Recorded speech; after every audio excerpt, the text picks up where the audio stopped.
Good morning, Magic.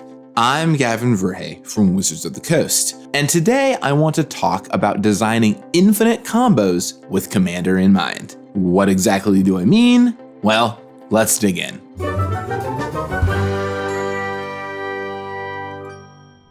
One of Commander's big advantages is that almost everything is legal to play. Outside of a relatively short ban list, you can build whatever you want. This allows players to do everything from dust off their old collections and use those cards today, to know that if they crack something out of a pack, it's almost certainly legal, or just lets them search for old weird synergies and combos to use. But the danger of a larger card pool is that the bigger it gets, the more powerful it inherently becomes. Each set adds more and more power to the format. Now, there are ways to mitigate that. For example, we've made a recent and very conscious design decision to try and target commander-focused cards more for niche decks and strategies than to make cards in the ballpark of staples, with maybe a couple white-focused exceptions to help that color grow in Commander. We want to try and avoid making more Chu Lanes or Arcane Signets in Commander sets that provide best-in-class cards. But power can manifest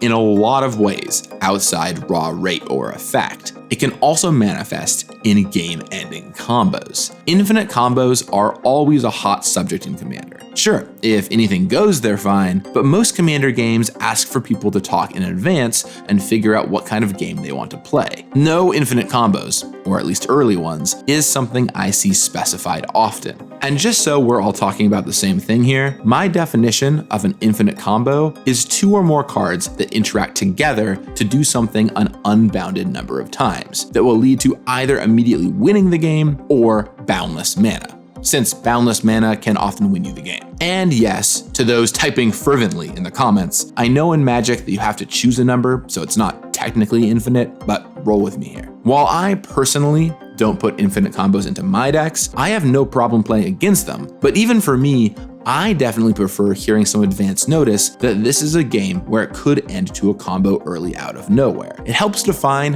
what kind of game we're trying to play and is a good part of a Rule Zero conversation. You might have noticed that we don't put infinite combos into our precon decks, at least not ones that are reasonable to consistently execute. For example, we wouldn't include Sanguine Bond and Exquisite Blood in the same deck. We'd put in one or the other, and then if that player's playgroup is more okay with infinite combos, they can expand out and find the other piece. But where it gets a lot more interesting is when designing new cards. With so many cards in Magic, as a Commander designer, you're going to inevitably end up making something that infinite combos. This is especially true as we keep making weird and charming new designs. For example, the recent card Swift Reconfiguration. It's a charming removal spell that can even disable a commander, but in conjunction with Devoted Druid, a card printed 14 years ago, it can make infinite mana. As it turns out, adding -1/-1 counters isn't much of a cost when the card isn't a creature. Where do you draw the line and say a combo is acceptable to print? I'm going to share some of our rules and heuristics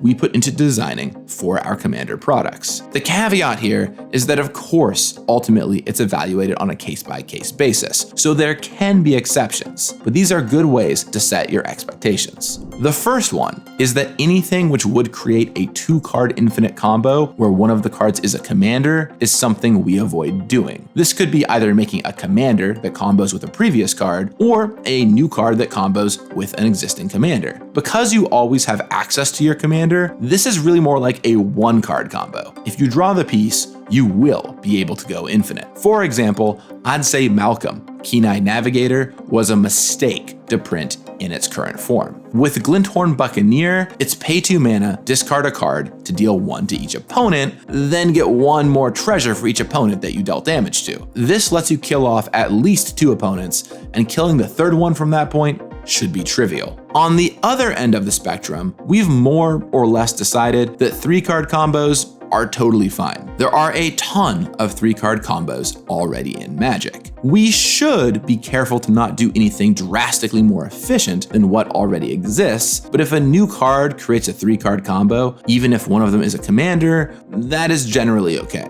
Now, To clarify, this doesn't mean we're actively trying to create 3-card combos, but more that they shouldn't stop us from making cards we think are cool and resonant. That said, if there is a simple tweak to not enable the combo without harming the card's main function, we'll still generally make that change. Okay, so 3-card combos okay, 2-card combos with a commander not okay. That leaves space in the middle for 2-card combos which don't include a commander. And this is the one with the most space for discussion on a card-by-card basis. When we identify a 2-card combo, we'll start talking about it and evaluate it in terms of how easy it is to pull off, efficiency over other similar combos, ability to disrupt, and output, among others. For example, creatures that need to wait a turn to activate are easy to disrupt. So even if there is an infinite combo, like Midnight Guard with Presence of Gond, you can't just play both cards and win on the same turn. You at least have to play the Guard first, then once enchanted, wait a turn after making the tokens to attack. Whereas something that is all artifacts or enchantments is harder to interact with. It also depends a lot on mana value. If your combo involves casting 2 expensive cards, that's going to be a lot more likely to be fine than one that is 2 cheap cards, not to mention a potential legacy risk. Colors are also relevant. If both pieces are in one color, that means every deck in its colors can play it. While if they're 2 or more different colors, it limits how often the combo could show up. Infinite mana combos also vary a lot, depending on if they make colorless mana or colored mana. If it's all colorless, like Rings of Brighthearth and Basalt Monolith, that's a lot more okay, since usually you need to find a way to convert that mana, though some colored mana combos are fine too. So in the case of 2-card combos, yeah, it does just depend. But there are a number of things, like what I just mentioned, that we do think about for it. Finally, the big question I'm sure a lot of you are wondering: how often do we catch combos, and are there ones that slip by?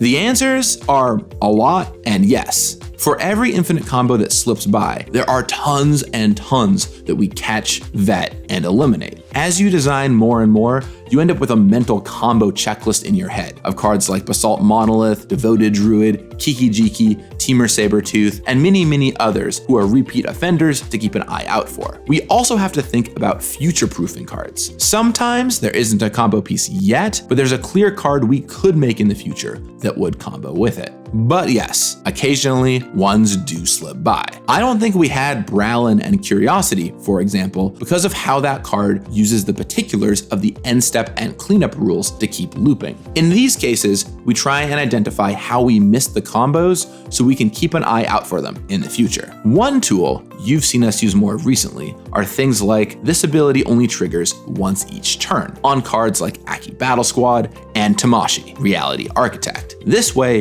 it helps us prevent some of these infinite combos or combos that could someday be. But that text could probably be a video of its own. Let me know if you'd like me to do a deep dive on our once per turn restrictions. So, do you like or dislike infinite combos in Commander? Do you think we've drawn out our combo lens in the right places? Let me know in the comments down below. Until then, may you combo out.